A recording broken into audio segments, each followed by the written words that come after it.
Labdien! Man ir prieks sveikt jūs šajā diskusijā, kas saucās Cilvēktiesības bez tabū. Šodien mēs gribam runāt par tādiem jautājumiem, ko mēs varam nosaukt par strīdīgiem vai pretrunīgiem cilvēktiesību jautājumiem. Tie ir tādi jautājumi, kas parasti izraisa vai nu ļoti asas diskusijas, raisa cilvēkos arī kaut kādas spēcīgas emocijas un tādi jautājumi, no kuriem mēs pat daļ tā dažkārt izvairamies runāt, vai tas pārvēršas par kaut kādiem strīdiem. Un tad mūsu mērķis ir saprast, kā mēs tad varam runāt, kā mēs arī varam cieņpilni runāt par šādiem jautājumiem. Un šodien mūsu diskusijā kopā ar mani ir 3 burvīgie dalībnieki. Un sākumā, ņemot vērā, ka mēs arī gribam runāt par to, kā iesaistīt arī aktīvāk jauniešu diskusijās un debatēs, tad mums ir viens aktīvs jaunietis, Alans Bagūzins, kas ir jauniešu debašu kluba Logos dibinātājs un vadītājs. Un viņš ir arī...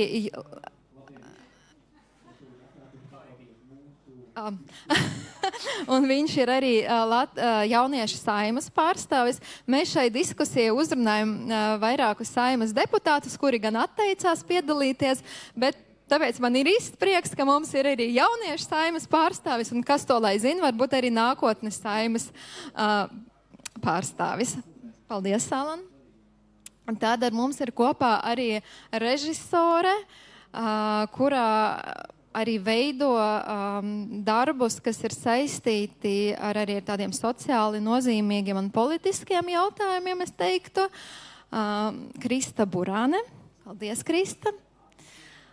Un kopā ar mums ir arī žurnālists, pedagogs, 4 bērnu tēvs, Ansis Bogustovs. Paldies, Ansi. Un mums ir arī patiesībā 4. dalībnieks, un 4. dalībnieks esat visi jūs skatītāji, gan tie, kas mūs skatās šodien klātienē, gan tie, kas skatās arī tiešraidē šo diskusiju, un es ceru arī uz jūsu visu aktīvu līdzdalību, un jums būs arī iespēja dažādos veidos paust savu viedokli un uzdot jautājumus. Un patiesībā pirmais jautājums man tieši būs arī visiem šeit klātesošiem. Kurš no jums šodien vispār ir pirmo reizi uz diskusiju par cilvēktiesībām? Paceļiet rokas. Jā, ļoti labi. Es ceru, ka jums būs noderīga šī saruna un varbūt arī raisīs kaut kādas tālākas pārdomas. Otrs jautājums arī ir jums, kurš atnāca šodien tāpēc, ka vēlas saprast, kā tad mēs varam runāt par strīdīgam cilvēktiesību tēmām. Ļoti labi, kur jau roku daudz vairāk. Es ceru, ka tiešām mēs varēsim dot jums, varbūt es neticu, ka mēs varam atrisināt un nonākt pie tāda viena pareizā veida, kā tad mēs visi runāsim turpmāk par šādiem jautājumiem, bet es ceru, ka tas dos arī vielu pārdomām, kā vispār kādas pieejas mēs varam izmantot, runājot par šādiem jautājumiem. Un tad 3. jautājums, nedaudz arī provokatīvs, kurš piekrīt apgalvojumam, ka ne par visam cilvēktiesību tēmām vajag runāt publiski. Vai ir kāds, ka ne par visām cilvēktiesību tēmām vajag runāt publiski? Jā, es redzu vienu roku, un vēlāk es jūs palūkšu varbūt arī pateikt par kādām tēmām un kāpēc.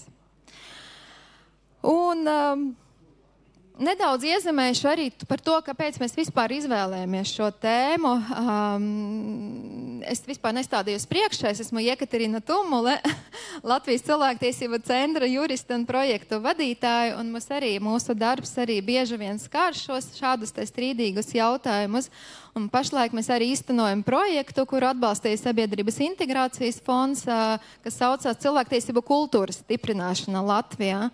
Un ņemot vērā, ka vārda brīvība ir viena no tām tiesībām, kas ir īpaši nozīmīga cilvēktiesību stiprināšanai, kas ļauj mums runāt par dažādiem izaicinājumiem un jautājumiem un vispār saprast, kas notiek mūsu sabiedrību. Tieši tāpēc mēs arī gribam pacelt arī šos sarežģītus jautājumus, pretrunīgus jautājumus, par kurām tiešām nevienmēr vai mēs gribam runāt, vai mēs izvairamies runāt. Un, lai mēs tad saprastu, varbūt labāk, kādi tad ir mūsu sabiedrība mūsdienās ir tie jautājumi, vai šodien, kādi ir tie aktuālie jautājumi. Man būs pirmais jautājums tieši mūsu jauniešu pārstāvim Alanam. Kādi jautājumi šobrīd jauniešiem ir tie, kurus mēs saucam par strīdīgiem vai pretrunīgiem jautājumiem, kas izraisa tiešām varbūt šos te strīdus, vai par ko jaunieši nelabprāt runā savā starpā, un ne tikai viens ar otru, bet arī, piemēram, skolās vai augstskolās, kādi ir tie jautājumi. Un paralēli, kamēr Alans atbildēs, visiem arī skatītājiem es palūkšu, izmantojot slaidu platformu, jūs šobrīd redzat arī to QR kodiņu, kuru var izmantot, ierakstiet tajā, kuras ir tās tēmas, vienā vai divos vārdos, kuras jūsuprāt mūsdienās tiešām ir tās strīdīgas un pretrunīgas tēmas, kas skar cilvēktiesības. Un lai mēs arī varētu to bildīti saprast. Lūdzu, Alan. Jā, labdien visiem, paldies par jautājumu. Kā jūs jau pieminējat, es esmu debašu klubu vadītājs un par savu lauciņu runājot, protams, no savas perspektīvas es redzu, ka jebkurš jautājums var būt strīdīgs, absolūti jebkurš. Un kā jūs pareizi ieskicējat par vārdbrīvību, ir pat prakse, kad, piemēram, Oksfordā universitāte bija debatas par karu Ukrainā, un tur bija gan aizstāvēji, ka tas ir pareizi, gan, respektīvi, pret. Tas ir par vārdu brīvību, ja? Un par to, ka jebkurš jautājums var būt strīdīgs. Bet, proti, runājot lokāli par Latviju un par jauniešiem, jo, respektīvi, es savā darbā vairāk veltu savu laiku tieši jauniešiem, tur ir daži aspekti. Pirmkārt, varbūt tas ir arī jautājums, ar ko tu runā, bet tiešām varu ieskicēt dažas, kas varbūt laikam man tuvāk sirdī, un pirmkārt tas būtu Latvija un patriotisms, 100%, par ko es runāju, un arī vienreiz veicu eksperimentu viena no Rīgas vidusskolām. Jā, tas ir Latvijā patriotisms un īpaši izglītība. Otrais varētu būt politika un vēlēšanas, kas ir neapšaubāmi viens no tiem pilāriem, kas veido mūsu valsti kā demokrātiju. Un trešais, ko es redzu, kā pašlaik rodas, ka tāds jau nopietns jautājums starp mūsu jauniešiem, tas ir LGBT plus arī tiesības jautājumi.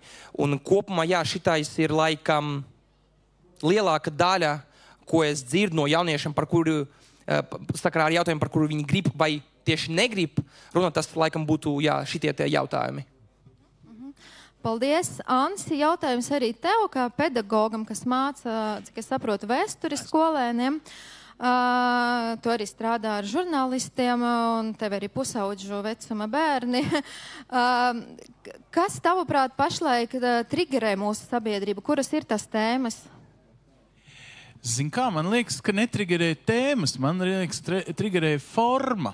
Jo, es nezinu, visiem varbūt vieglāk iedomāties pirmais, kas man vizuāli liekas ir, es gribētu lietot vārdu pretīgi, kad politisks oponents paņem kādu citu pie Saeimas esošu grupu, aizvakar, pagājušajā piekdienu vakar, tie bija, cilvēki no, es saprotu, ka tā ir organizācija Mozaīka, kuriem bija konkrēts viņu viedoklis, bet uzvedoties, rādot savu atšķirīgo viedokli, konservatīvās domas politiķi, gan valodā, gan žestos, gan ko uzvedās, tā it kā viņi, es pat nesaku, zvērdārzā būtu, ka viņi tā kā pozē uz, šausmu fona. Mēs varētu salīdzināt tādu sadzīvisku līdzību tā vietā, lai palīdzētu dzēst ugunsgrēku, cilvēks saka selfiju. Skatāties, es pirmais atnācu, policija vēl nav atbraukus un te labi deg.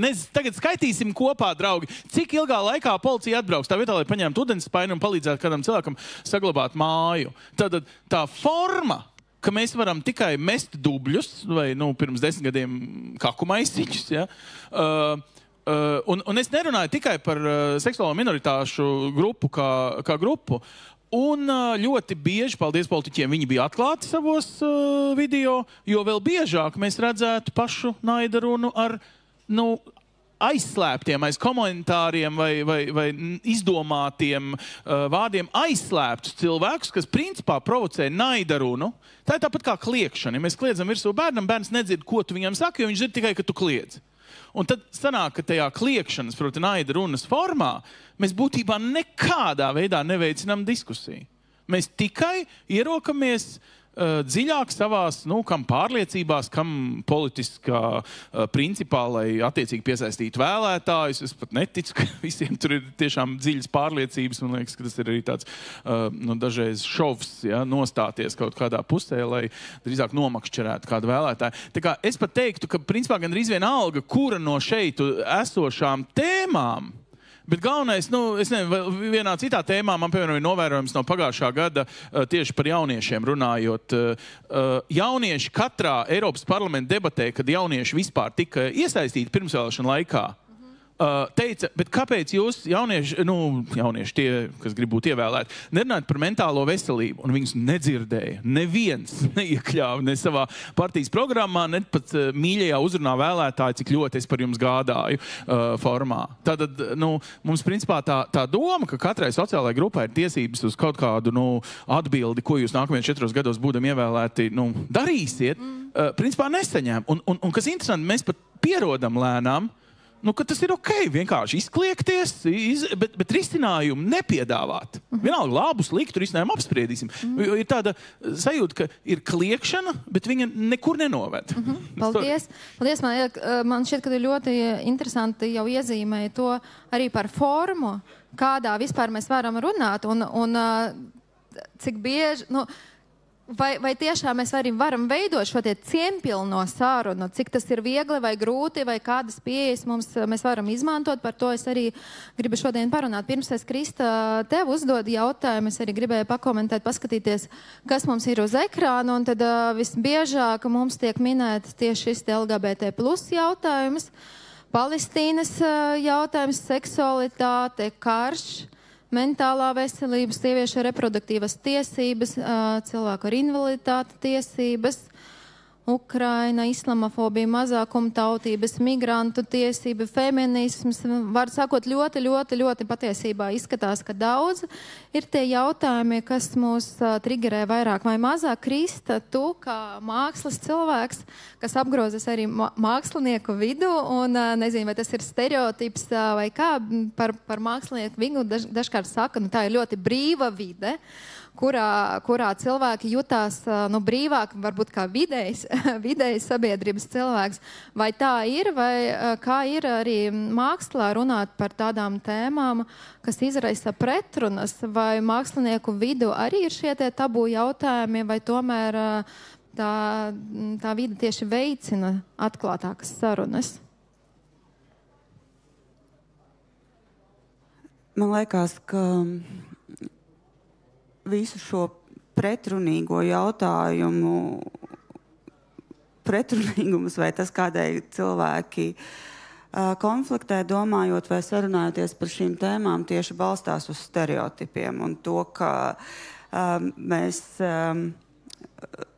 nevēlamies šos stereotipus aplūkot, iedziļināties viņu izcelsmē, meklēt šo stereotipu radīšanas, rašanās, pastāvēšanas motīvus un vienkārši turoties pie dažādiem stereotipiem, mēs arī konfliktējam. Attiecīgi, tavs jautājums par to, vai mākslinieku vidē, kas stereotipiski ir brīvāk, es gribu teikt, ka tas uzreiz arī rada šo pretstatu starp sabiedrību un māksliniekiem. Man liekas, ka tas ir vienkārši lielisks piemērs tam, kā tiek radīts pretstats tur, kur šāda pretstata nav. Tāpēc, ka mākslinieki ir sabiedrības daļa, un mūsu vidū ir ļoti dažādi cilvēki ar ļoti dažādiem uzskatiem, un to var redzēt arī tajā, kāda veida mākslas darbi tiek radīti. Ja mēs mākslinieki visi būtu vienādi, tad aizejot uz izstāžu zālēm, uz teātras zālēm, uz koncertiem, jūs principā redzētu vienu darbu. Un tieši tāpat ir arī šajās diskusijās. Ja mēs nebalstītos šajos stereotipos, tad mēs vienkārši pēkšņi ieraudzītu to, ka mēs esam dažādi. Jā, mums ir dažādi, varbūt dažādi uzskati par to, kas ir mūsu vērtības, kā mēs dzīvojam, bet apzinoties šo dažādību, ir iespēja meklēt arī tās kopīgās lietas. Lūk, es nezinu, vai es atbildēju, bet, protams, ka māksla kā izteiksmes forma, kā valodas forma, ir ļoti izdevīga, lai runātu par jautājumiem, kuri rada konfliktus, jo labi mākslas darbi vienmēr sevi ietver konfliktu situāciju, un mākslas darbi ir radīti tādēļ, vai tiek radīti tādēļ, lai piedāvātu šos dažādos skatījumus, un lai mēs ar mākslas darbu palīdzību iepazītu pasauli, cilvēkus, viedokļus, visā to dažādībā. Paldies! Starp mums bija viens skatītājs, kurš pacēla roku, tad, kad es jautāju, vai ir kādi jautājumi, par kuriem tomēr mums nevajadzētu runāt. Ja tas skatītājs jau nav, labi, tad nesanāks pajautāt, kas tas bija pat jautājumu.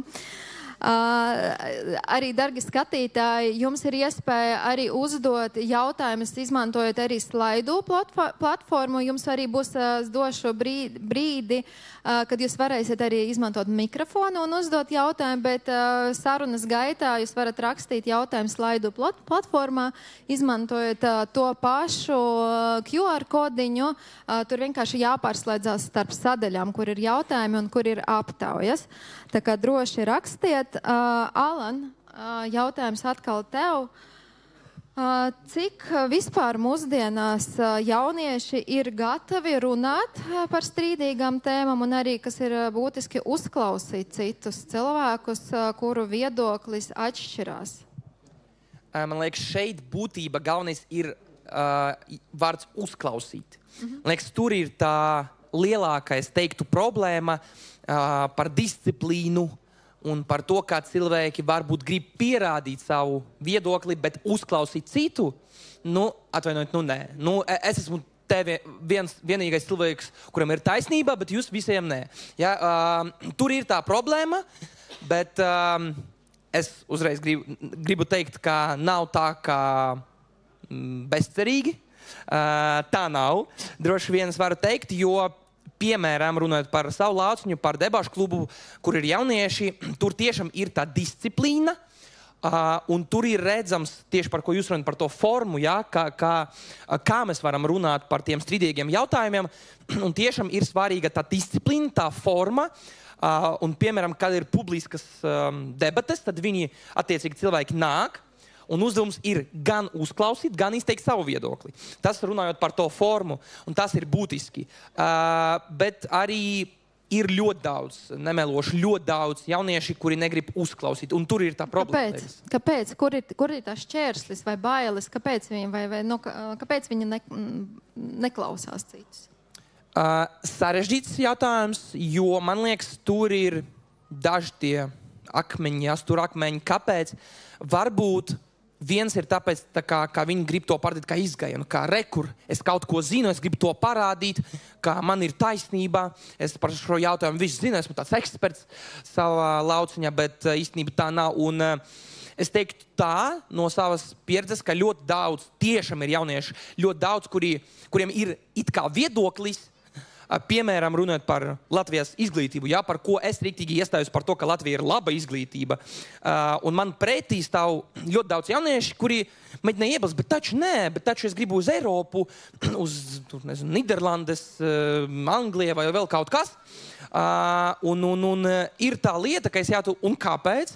Un viņi man saka, tur ir labāk, tur ir tā programma. Un mans novērojums ir tas, ka, pietiek tikai ar 2 vai 3 jautājumiem, kāpēc, un viņi jau tālāk nezin, ko atbildēt. Jo viņi viņam liekas, kā viņi zina, un viņi par to kliedz, bet īstenībā tā nav. Rekur tā problēma ir, man liekas.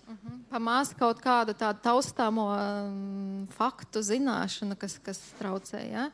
Tā kā, Es teiktu, ka viens no iemesliem, tas ir tā, ka viņam liekas, ka viņi zina, bet īstenībā tas ir viens, man liekas, no tiem vairākiem stūrakmeniem. Ansi, tu kā pedagogs, kas arī ikdienā strādā ar jauniešiem, kā tev šķiet, jo, piemēram, es arī, kad esmu strādājuši ar pedagogiem, skolēniem, esmu, piemēram, dzirdējusi no viena pedagoga tādu apgalvojumu, skolās mēs nerunājam par to pašu LGBT tēmu, mēs vienkārši nerunājam. Vai arī, piemēram, karam sākoties, atceros, man zvanīja viena skolotāja, kura teica, mums skolas vadība ir aizliegusi runāt par karu, jo tas arī tā kā, lai pārāk daudz to negatīvo emociju neraisītu skolēnos. Kā tev šķiet, kas pietrūkst varbūt mūsu izglītības sistēmā, kas traucē jau skolas līmenī, sākot ar bērniem, jauniešiem, sākt attīstīt šīs te vispār diskusijas par šādām tēmām? Zin kā, nav tagad nekā pieklājīgāk kā lamāt skolotājus. Tādā ziņā, ka viņi nav pareizi, ka viņiem nav nekāda konkurence, jo jebkuru muļķi var paņemt skolā, tāpēc, ka mums vienmēr trūks darbinieki un tā. Bet es piekrīstu tik tālu šim apgalvojumam, ka skolotājs baidās būt personība. Proti, es esmu mācījis arī politikas zinātni un tieslietas, pat tādā līmenī kā iepazīstināt, nav jurists diploms, bet un atsevišķās reizēs, piemēram, kaut vai sākoties tam pašam karam, es redzēju pirmo mēnesi, kad man kā vēstures skolotājiem ir uzdevums, kur ir okupācija, genocīds, invāzija, kaut kādi tādi koncepti, un mums ir loģisks uzdevums vēsturē. Realitāte šodien Ukrainā, kā tu to redzi, vai tas ir tās pazīmes kaut kad Latvijas vēsturē un kaut kad pasaules vēsturē. Parādi man, ar ko tas atšķirās, ar ko tas līdzinās. Un tāds uzdevums grupā. Tipisks vēstures uzdevums skolā. Un nākamajā reizē, kad ārprāts, mamma nāks uz skolu, jo tu lūk tagad te mēģini sašūt nesašūnamas lietas kopā un ko. Un, kas interesanti, tas bija konkrēti Ādažu skolā, kurā 3/3 no jauniešiem patiesībā ģimenē runā krievu valodā. Es nesaku, ka tas automāts nozīmē, ka viņiem ir atšķirīgs viedoklis par karu Ukrainā nekā Latvijas valdībai, teiksim, kopumā. Bet, es redzu, ka klasē ir kaut kāda daļa skolēnu, kuri nerunā.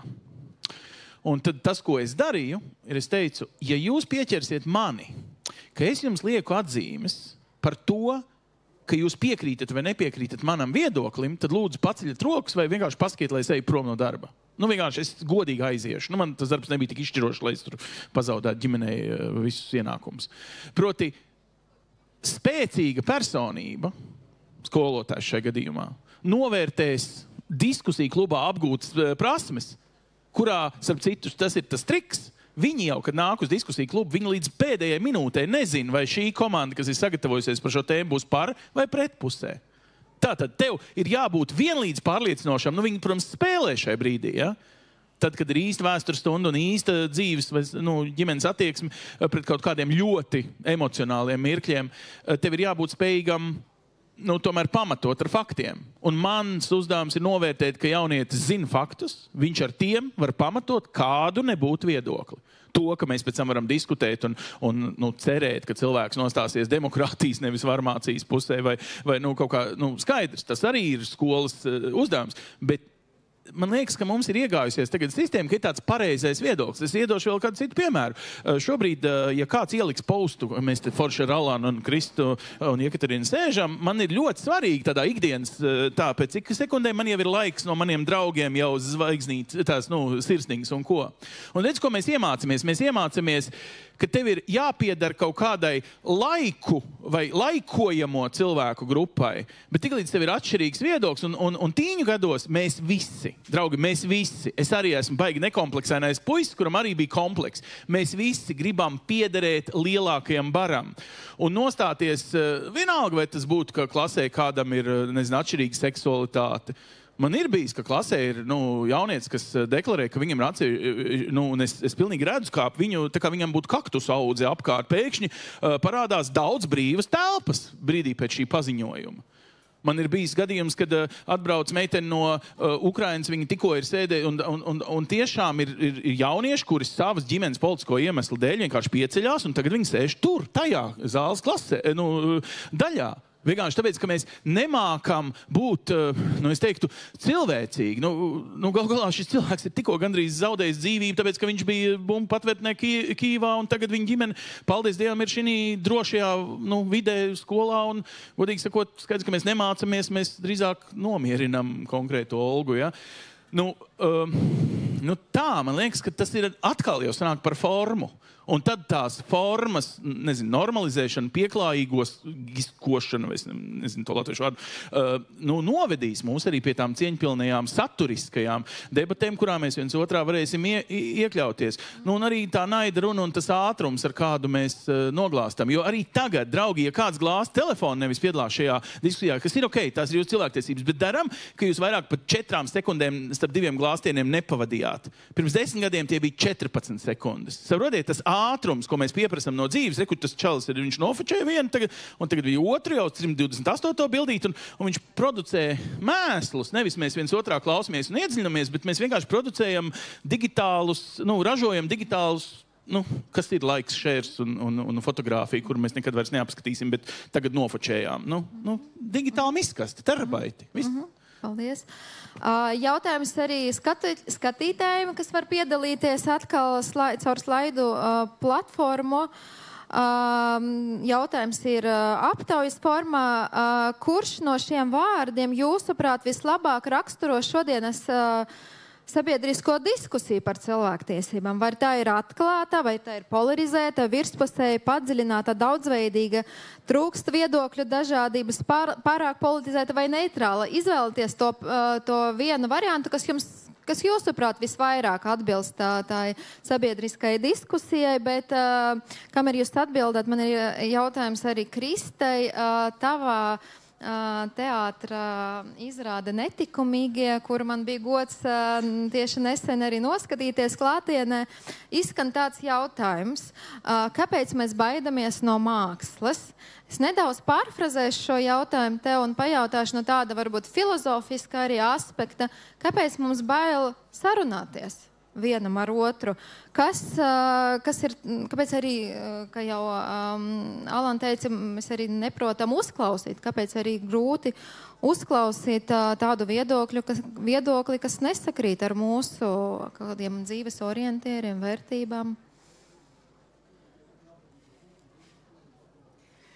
Es varbūt sākšu nedaudz komentējot to, ko teica Ansis un par situāciju skolā, un arī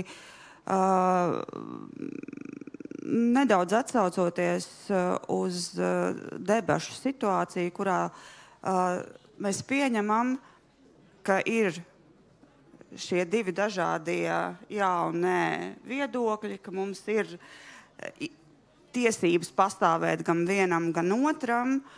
Un, manuprāt,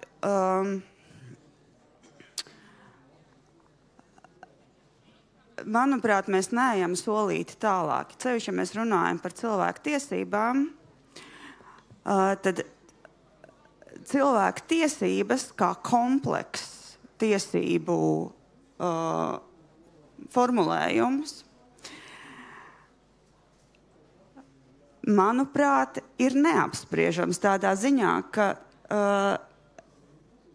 man liekas, ka ja mēs vēlamies dzīvot demokrātiskā un cieņas pilnā cilvēcīgā sabiedrībā, tad šīs tiesības ir tādas, par kurām visticamāk, ka nevajag jautāt, vai tās ir vajadzīgas vai nē. Tā problēma sākas tajā brīdī, kad mēs neredzam šīs tiesības kompleksi, ka mēs neskatāmies, ka vārda brīvības tiesības ir jāsaista ar tiesībām, kas ir attiecināmas uz cilvēka dzīvību. vai un kas nozīmē to, ka cilvēkam ir tiesības uz savu dzīvību un ka mums nav tiesības to atņemt, ka mums nav tiesības iebrukt kādā valstī vai ka mums nav tiesības atņemt kādu cilvēku vai diskriminēt kādu cilvēku pēc viņa seksuālās piederības.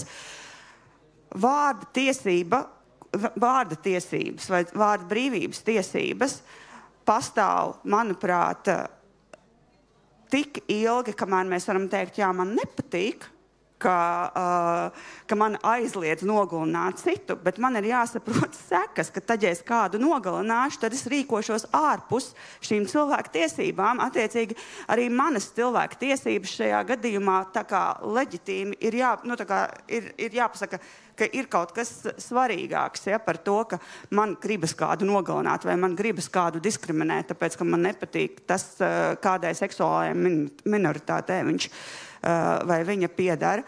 Attiecīgi, tās bailes, es negribētu teikt, ka tās ir bailes sarunāties. Man liekas, ka tās ir bailes vienkārši ieskatīties sevī, ka tad pēc tiem 2 vai 3 jautājumiem es vairs nevarēšu atbildēt uz to, kāpēc man liekas, ka, piemēram, izglītības sistēma pie mums ir slikta. Vienkārši tāpēc, ka es neesmu iedziļinājies šajā jautājumā, es neesmu to pētījis, es neesmu sev 7 reizes uzdevis, kāpēc man tā liekas. Un tas vienkārši nozīmē to, ka mēs neesam raduši domāt padziļināti un visu laiku uzdot sev jautājumus, kāpēc. Un tas ir tas lielākais izglītības sistēmas trūkums. Mums skolā pietrūkst laika jautājumiem, kāpēc. Tāpēc, ka ir jāiemācās ļoti daudz visa kaut kā apkārt. Un mēs nepraktizējam jautāšanu un atbilžu meklēšanu. Savukārt māksla dod iespēju šīs jautājumus uzdot. Ik viens mākslas darbs rodas no jautājuma. Mākslas darbs ir atbildes meklēšanas ceļš, un tad, kad skatītājs sastopas ar mākslas darbu, viņš ir nonāk tādā satikšanās laukā ar mākslinieku un mākslas darbu, kur šie jautājumi rodas paši no sevis, un kur ir iespējams iepazīties ar jau atrastu atbildi, bet vienlaicīgi labs mākslas darbs ir tāds, kurš šos jautājumus turpina uzdot. Un tas ir tas, kāpēc iespējams atbildot, kāpēc mākslas darbi var radīt bailes, tāpēc, ka viņi liek jautāt un liek apšaubīt. Un nevienam no mums nepatīk apšaubīt savu ļoti strikto pārliecību. Paldies. Es nākamo uzdošu vienu no jautājumiem no mūsu skatītājiem. Vai jūsuprāt ir vērts mēģināt iet uz konstruktīvu komunikāciju ar naidīgiem cilvēkiem, piemēram, homofobiem vai rasistiem? Ja jā, kā to izdarīt? Un papildus arī no manis es pajautāšu arī visiem, vai jums arī ir bijis pieredze, kad jūs saskaraties arī ar kaut kādu tādu naidīgu reakciju uz jūsu, vai kad jūs publiski paudāt kādu viedokli, vai runājat par kādu tādu strīdīgu asu jautājumu, kā jūs arī reaģējat uz tādām situācijām? Vai tas arī varbūt ietekmē jūs vai ne? Krista, jā, var paturpināt, jā. Tad, kad sākās Krievijas karš Ukrainā, mana tā pirmā reakcija bija vēlēties iet un sarunāties ar cilvēkiem, kas šo karu aizstāv, un mēģināt tā kā izsisties cauri tam informatīviem laukam vai tai priekšstatu sistēmai, kurā viņi dzīvo, un es sapratu, ka tas ir neiespējami. Un, mēs arī zinām, ka ļoti daudz cilvēki ir, ģimenēs šie strīdi ir bijuši tik lieli, ka ģimenes ir sašķēlušās, draugi vairs nav draugi. Un faktiski ir ļoti grūti izmainīt cilvēka priekšstats un zināšanas, ja viņš nevēlas ielūkoties tajā otrā pusē vai apšaubīt sevi, jo tas nozīmē, ka viņam ir jāatsakās savā ziņā no lielas daļas, no sevis daļas, no priekšstata par to, kas viņš ir. Tāpēc faktiski man liekas, ka, lai gan pastāv tādas metodoloģijas un viņas var izlasīt par to, kā tad izsisties cauri, kā tikt līdz tam cilvēciskiem kodolam un it kā uzsākt sarunu no nulles, bet tas prasa ļoti lielu laiku. Un nevienam no mums šī laika, diemžēl, nav. Man pašai, bet pārsvarā tas rodas tiešām arī tādās ikdienas situācijās, tas rodas no nezināšanas. Mums tikko ar netikumīgiem bija situācija, kad skolā, un tā ir klasiska tā kā situācija izrādē, patiešām ir stāsts par to, kā vecāki sūdzās izglītības ministrijai vai skolu direktoriem vai izglītības kvalitātes centram par to, ka kaut kāda konkrēta mākslas darbi skolās tiek rādīti. Un tas notika ar izrādi. Mums likās, ka mēs esam tādu meta līmeni sasnieguši. Mamma sūdzējās par to, ka tādu izrādi nevar rādīt. Protams, ka mamma nebija vispār ne izrādi redzējusi, ne lasījusi tekstus, tā kā vispār nebija iepazinusies par kontekstu, bet viņas pirmais impuls bija iet un sūdzēties skolotājai un apsūdzēt skolotāju par to, ka viņa ved uz tādu briesmīgu izrādi, kas saucās netikumīgo. Ja? Un tas, mēs ielikām speciāli šī gadījuma, īpaši šī gadījuma dēļ atsevišķi izrādi, uzaicinājām māmu uz izrādi, un, protams, ka viņa neatnāca. Un tā ir tā klasiskā situācija.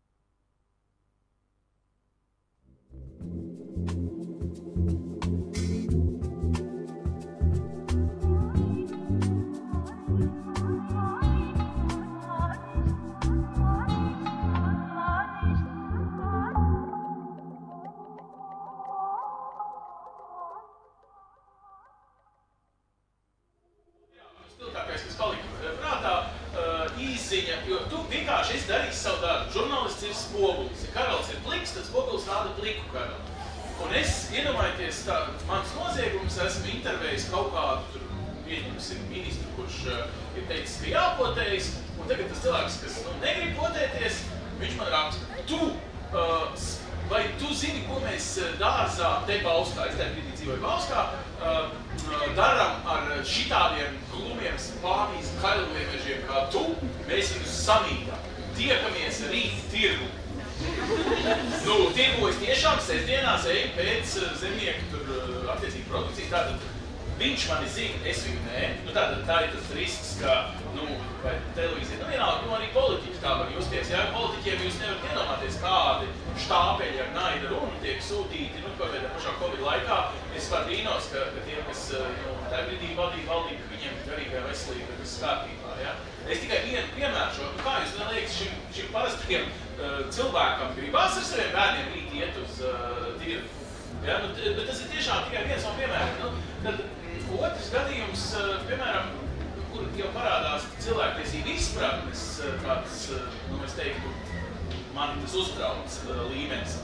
Proti, pirms kara bija tādi video, kurus mēs vienkārši nevarējām atļauties rādīt. Šodien mēs katru vakaru rādām no šī drona filmēto, kā tas otrs drons uzmet raķeti kādam citam cilvēkam. Un šai gadījumā, godīgi sakot, pilnīgi vienalga, vai viņš ir Krievijas pilsonis, algotnes vai kas, bet šai brīdī mēs skatāmies visu kopā, kā izciest cilvēku dzīvi. Tātad tiek pārkāpt cilvēktiesību konvencijas, no kuras Krievija izstājās, vai cilvēktiesību konvencijas. Pirmais pāns tiesības uz dzīvi. Tad nekas augstāks cilvēktiesību pasaulē nav, kā Eiropas cilvēktiesību konvencija.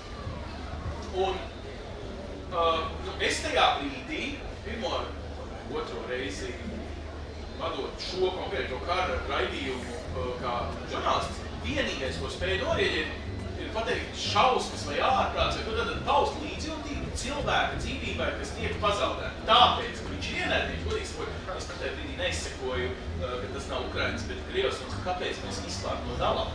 jo mēs runājam par pirmo cilvēktiesību pamatvērtību, cilvēku dzīvi. Principā man gribas atlaid no darbības. Bija vēstules par to, ka viņš noteikti ir Krievs prieks, jo viņš jūta līdz. Protams, ka viņš nerīkojas pareizi, ka viņš bruktu virs Ukrainai. Protams, ka es tā teikt līdz nāvei, ziedošu, atbalstīšas braucis Ukraina filmēs, ka vispār nav jautājums. Es smieklīgi, ka 3 dienas iepriekš bija pats skrejis un organizējis vēl ātrumā atbalstu koncertu savāk ziedojumus, bet tas, ko tu daboni pretī ir, un tad tu domā tā, citreiz tā profesionāli, ja? Kas ir mans darbs? Turpināt rādīt visu, kas notiek. Es esmu spogulis, man par to maksā naudu. Cerams, ka es esmu normāls spogulis, kas var no 3 pusēm vismaz parādīt, lai būtu arī objektīvs skats, nevis vienpusējs. Bet tātad šajā brīdī šis naids, tāpat vairs nav naida runa pret citādi domājošiem vai citādi dzīvojušiem cilvēkiem. Tas naids, un es atvainojos, viņš mūs pārņēma jau tādā normalitātē, ka runājot šī piemēra tikai ietvaros. Vai kādam liekas kaut kas tāds normāls, ka šovakar vakarā televīzijā atkal parādīs kārtējo video, ko pirms 3 gadiem mēs nebūtu rādījuši. Kā cilvēks tiek vienkārši iznīcināts. Es saprotu, bet iedodiet mākslas, kino, pat visšausmīgākie skati, kā, cilvēks tiek uz, piemēram, elektriskā krēsla, var teikt, iznīcināts, ja? Tas vienmēr ir kaut kā mākslīgi, ar mākslas paņēmieniem parādīts, nevis vienkārši tādā naturālā veidā, tik naturāli, kā tas izskatās. Tātad mēs arī bišķiņ arī to publisko telpu esam, ja tā var teikt, kara ēnā normalizējuši, tādā ļoti trakā līmenī. Tādā normalizācija regresā, nevis progresā, ja? Tā kā es domāju, ka mēs kā sabiedrība šajos kontekstos principā, ciešam. Ilgi būs atkal paldies par mākslas valodu vai par ko, kas sekos, caur kuru mēs varēsim pārstrādāt un šo, atkal sasniegt, ja tā var teikt, tos sasniegums, kādos mēs kā sabiedrība tomēr dzīvojam. Mazliet piebilstot, jūs mums pastāstījāt par to, ka jūs esat tas spogulis savu laiku. No savu lauciņās varu pateikt, ka, piemēram, debāšu savā klubā un savā darbībā kopumā, ko es veicu, es teiktu, ka es nevis esmu spogulis, bet laikam cilvēks, kurš ir blakus jauniešiem, kurš var pastāstīt, izskaidrot, un jautājums bija par to, vai ir vērts runāt ar cilvēkiem, ja, kuriem ir tas pretējs viedoklis. Un es teiktu jā, un man pašām proti bija ļoti dažādās un ļoti daudz situācijas, un proti, ejot radikalisma, kā vienreiz pēc manas publiskas vai publikācijas, vai kad es biju Saimā, kad es runāju par atbalstu Ukrainai, un vēl piebilstot, ka es esmu pats par sevi krievvalodīgs, un es pilnīgi atbalstu Ukrainu. Es sēdēju kādu vakarā kafejnīs, pie manis atnāca paziņas, pateiks man, es tev vajag roku nespēdīšu. Apmēram, ja? Un vai ir vērts ar tādiem cilvēkiem runāt? Es teiktu, ka, ja jūs esat pārliecināti par to, ka jūs nesāksiet kliegt uz viņu, ka tu esi tik slikts, vai uzdodiet sev jautājumu, vai jūs tiešām varat mierīgi runāt ar tādu cilvēku, un ja atbildi ir jā, tad noteikti jārunā ar tādiem cilvēkiem. Proti, ja jums ir tā vēlme, jo man tā vēlme ir, un kad es dzirdu izteikumus, piemēram, kā runāt par karu Ukrainu, kā esmu neitrāls, man vienalga.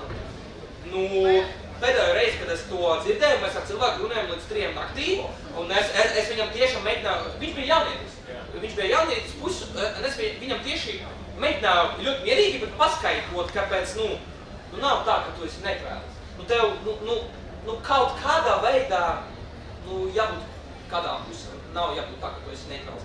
Bet tiešām, jā, es teiktu pats par sevi, ka tas ir viens no maniem galvenajiem laikam uzdevumiem, runāt ar cilvēkiem, kuri vai nezina atbildi uz kādu jautājumu, vai kuriem ir tas uzskats par to, kā jūs pieminējāt, ka nogalināt tādus cilvēkus tieši pēc, nacionālitātes dēļ, tas ir normāli. Es teiktu, ka tas ir mans uzdevums, un perspektīvi man būtu prieks, ja arī citiem cilvēki arī to darīs, es teiktu tā. Es cik drīkst vienu, es pēkšņi atcerējos vienu lietu, ko es strādāju starptautisko ziņu raidījumā, Globus, katru nedēļu raidījums, un vakar sēdēju, aizmirst kādā kontekstā arī to raidījumu ierakstot, sapratu vienu lietu, ka mums kā sabiedrībai, es zinu, ka daudziem liekas, kāds vispār tā pievienotā vērtība, tā, ka Latvija drošības padomē apvienotās nācijās būs viena no bankām un lēmēju valstīm. Es jums pateikšu, kur būs tā vērtība. Mēs līdz šim, kā sabiedrība, šos 30 gadus, ko mēs kā sabiedrība esam nodzīvojuši, brīvā ar Eiropas Savienības un NATO labumiem valstī, ANO jautājumos, kuros ir jānostājas kādā no pusēm, Izraela, Palestīna, jebkurš jautājums, kas nonāk kā ANO jautājums, mēs vienmēr esam atturējušies. Mēs kā mūsu politiķi, kas runā mūsu vārdā, demokrātiski ievēlēti, mums ir viegli ieņemt šo pozīciju, mēs atturamies. Kāpēc? Jo mēs esam maza valsts, mēs esam tur dzintarjūras krastā, mums nav liela ekonomika, mums blā, blā, blā, blā. Tagad mēs vienkārši nedrīkstēsim vairs tādi būt. Un es ļoti ceru, ka nākamajos 2 gados pirms manā vārdā un visu mūsu vārdā runās, piemēram, ārlietu ministre vai kurš nebūtu, ANO pie tā galda, kas ir pasaules svarīgākais, starp citu arī cilvēktiesību jautājumos, vai ne, tur ir, cik tik nav cilvēktiesību organizācijā mūs kauninājusi kādreiz Krievija, arī pamatot, starp citu, nevienmēr tikai nepamatot, ja? Un mēs esam izauguši. Paldies, ka viņi mums savā ziņā palīdzēja ātrāk augt, nekā mēs būtu varbūt izauguši. Tagad mums būs jāpieņem savi jā un nē, un pirms mēs to sapratīsim, mums būs jāsaprot, par ko tur ir, piemēram, tas konflikts starp Boputasvānu un kādu viņas kaimiņieni vai lietas, kuras mums līdz šim nav pat interesējušas. Un tā būs tā iedzināšanās reize, tā būs tā tautas izaugsme, tā, ka mēs varēsim būt tieši tikpat lepni kā Zviedri vai Norvēģi, kuri var, premjerministrs piedāvāt, kāpēc gan tuvo austrumu krīzi jūs nevarētu jau 2. reizi šajā gadsimtā tieši pie mums tā kā noslēgt šo vienošanos vai ko, un cilvēki atsauktos. Iedomājieties, ka kādu dienu lielos konfliktos Latvija varētu būt vidutāja valsts, kuras, vienalga prezidents vai kas, palīdzētu, piemēram, sasniegt mieru. Mēs par to iesmējām, kad pirms 2 gadiem, man liekas, Levitam prasīja, vai jūs būtu gatavs pēc prezidentūras kļūt par vidutāju, un viņš tur, ko tad es jau neko, es jau, kur ir jūsu ambīcijas, mīļie latvieši? Es nesaku Levitam personīgi, bet mums kā cilvēkiem, ja? Un tas ir tas, vai mēs uzņemamies līdzatbildību par citiem, ieklaustamies un ko. Man liekas, šitajos visos, ja? Gan ar to vienu, par ko paldies par, līdz 3 naktī, gan ar to vienu cilvēku, kaut kāds nepareizais vārds, gan ar visas pasaules problēmām mums ir iespēja un pienākums, ja mēs esam globāli 43. pārtišākā valsts no 200 pasaules valstīm. Vai mums nav līdzatbildība par to, ka mēs te tik labi dzīvojam, ka vienīgais, kas mums trūkst, ir elektrība? Paldies, Jāni, tu jau iezīmēji, kā mēs varam arī runāt par šiem jautājumiem, kā tu stāstīji, ar to vienu un pārliecību. Varbūt skatītājiem šajā brīdī arī ir kāds jautājums, pirms mēs pārējām arī pie kaut kādām pieejām tieši, kā mēs varam runāt par šiem jautājumiem, mums nav tik daudz gadu laikos. Jā, man ir komentārs un mazāk jautājums. Man liekas, ka šis bija speciāli izdomāts, ka šis ļoti labi iedarās diskusijā, kas parāda, ka mums kādā brīdī ir tiesības un iespējas runāt, un tad mums to skaņu izslēdz, lai mēs runātu tā klusiņā, un mūs nesadzirdētu, un tad atkal ieslēdz. Bet jautājums, un paldies par to, ka ir iespēja iesaistīties arī sarunā publikā, jo jūs esat vienīgā diskusija no 4, kurā esat bijis, kur tā iespēja ir iedota. Un tas jautājums, par ko es domāju, mēs daudz runājam šajā sakarā par cieņu, un ko mēs vispār, redziet, atkal nepilnīt cieņu. Ko mēs vispār saprotam zem vārdu cieņu, jo katram mums noteikti ir savs priekšstats, un tas, par ko es pēdējā laikā diezgan daudz domāju, par to, kā mēs to arī traktējam, proti, vai cieņa ir kaut kas, ar ko es kā cilvēks piedzimst, un kas ir neatņēmama cilvēka būtība, vai cieņa tev ir jānotāla. Un ļoti bieži diskusijās par cilvēktiesībām būs lietas, kā tam, kuram ir vairākums, vai vāra, vai taisnība, viņam tā cieņa ir kopš dzimšanas. Bet savukārt tam, kurš ir pieder mazākumam, to, ko mēs neakceptējam, viņam šī cieņa ir jānotāla. Un tikai tad mēs tev dosim iespēju izteikties, runāt, vai parādīt, ka arī tāds tiesības un vēlams ir svarīgi. Ko jūs varbūt katrs saprotat ar vārdu cieņa? Jā, tas ļoti labs jautājums, arī par viņu domāju šurp nākot, tieši tādēļ, ka mēs mīlam teikt, ka mums ir nepieciešamas cieņpilnas attiecības, vai ka diskusija ir jābūt cieņpilnai, vai ka izturēsimies ar cieņu. Un patiesībā sakot, īsti atšifrēts šis jēdziens parasti to sakot netiek. Es gribētu teikt, visticamāk, ka tās ir, tur ir vairāk līmeņi.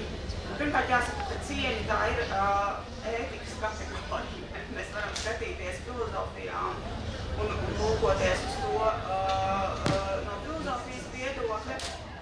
Bet ikdienā, man liekas, ka pietika ar to, ka mēs sāktu ar pieklājību. Pieklājība ir ļoti vienkārši saprotams jēdziens. Kā jūs teicāt, mēs neteicām, mēs ieklausamies, mēs nelietojam rupjus vārdus, mēs necērtam durvis, mēs neesam patardīgi un tā tālāk un tā tālāk. Tās ir tāds ļoti vienkāršas lietas, kuras mēs mācāmies ģimenē, kuras mēs mācāmies ģimenē un...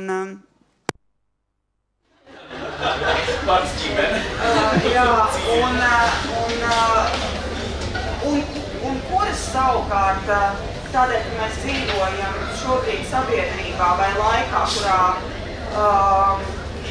visi šie gadžeti mums ļauj šo pieklājības likumus ļoti atteikties no viņiem vai neievērot.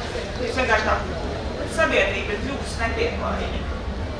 Varam sākt vienkārši pieklājīgi. Bet tas, ko jūs teicāt par to, ka citiem cilvēkiem tiek piešķirtas vairāk cieņas, citiem tiek atņemts, tā ir taisnība. Mēs dzīvojam ļoti nelīdztiesīgā sabiedrībā. Un es gribētu teikt, ka mēs dzīvojam, un to pierāda arī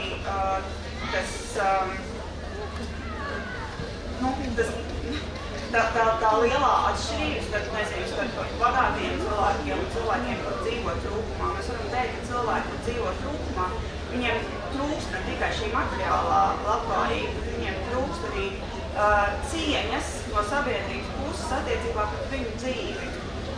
Un tad savukārt, man liekas, viss, kas piešķir vai dod vārdu vai dod balsi cilvēkam, kuram šī eksistenciālā cieņa ir atņemta, ir ļoti labi, un māksla ir viens no šiem instrumentiem, kas spēj šo balsi iedot cilvēkam.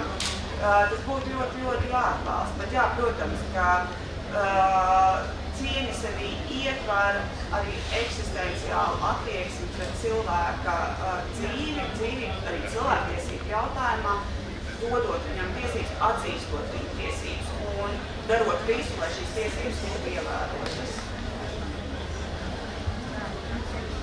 Kāds pārdomas par cieņu? Jā, tā pārbaudīs. Vārds cieņa, viss kārtībā, jā? Tad es teiktu pirmkārt, ka tas tiešām sarežģīts jautājums, un ziniet, kādreiz pirms kādiem 3 gadiem laikam redzēju YouTube'ā video, kurš izskanēja sekojuša doma, ka mums ir tik daudz politiķi, tik daudz juristi, kuri savās runās izmanto visādus vārdus, un tāpēc jau sen tiem vārdiem nav pievienota vērtība. Un es teiktu, ka tieši tāpēc ļoti tieši sarežģīti noformulēt to, kas ir cieņa. Bet pats es laikam teiktu, ka cieņa...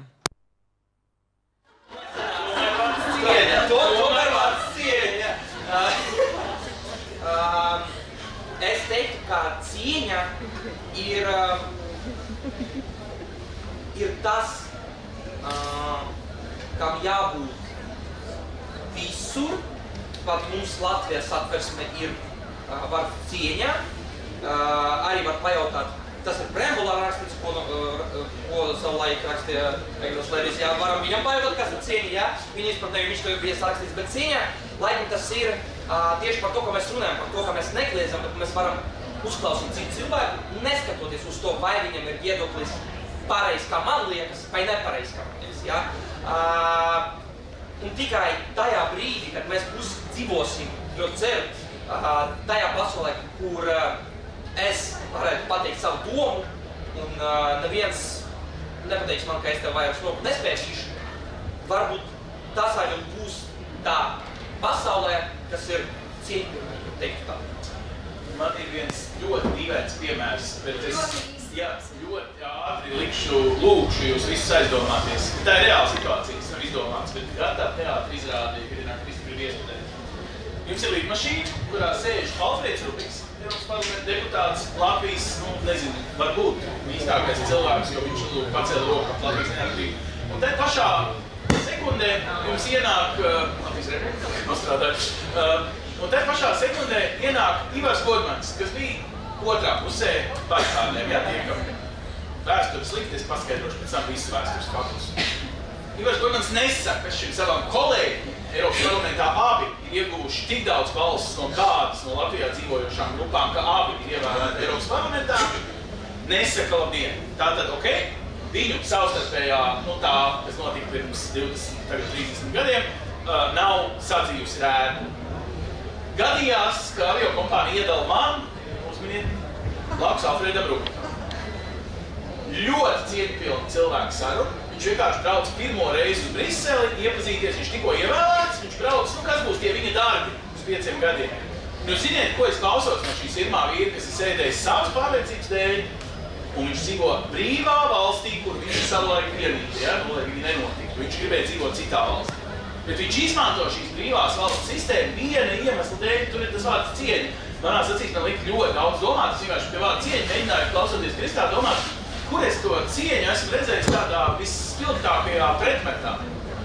Ka viņa vienīgais iemesls uz šiem 5 gadiem braukt Sirmam kungām uz turieni ir tā labā alga un tā skatuve, kur viņš cieņpilni varēs advokātus par iegūtiem līdzekļiem noalgot, lai rehabilitētu savu, kā viņš uzskata, savu pārliecību. Es līdz kapa galam, un es pieņemu, ka lielākā daļa no mums būs pārliecināta, ka viņam nav taisnība par to, ko viņš darīja.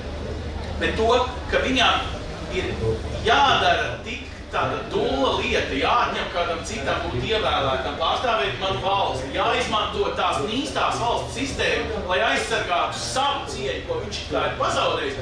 Man tas likās tāda konstrukcija, ka es nezinu, es tagad pat normāli varu jums izskaidrot, kas viss man tajā dienā galvā darījās, jo man likās, kāpēc es tam cilvēkam savukārt, es tur vairākas tāds padoms devu, es biju nodzīvojis darbīgā pēc 8 gadus Beļģijā, es varēju viņam kaut ko kā cilvēkam cieņpilni izstāstīt.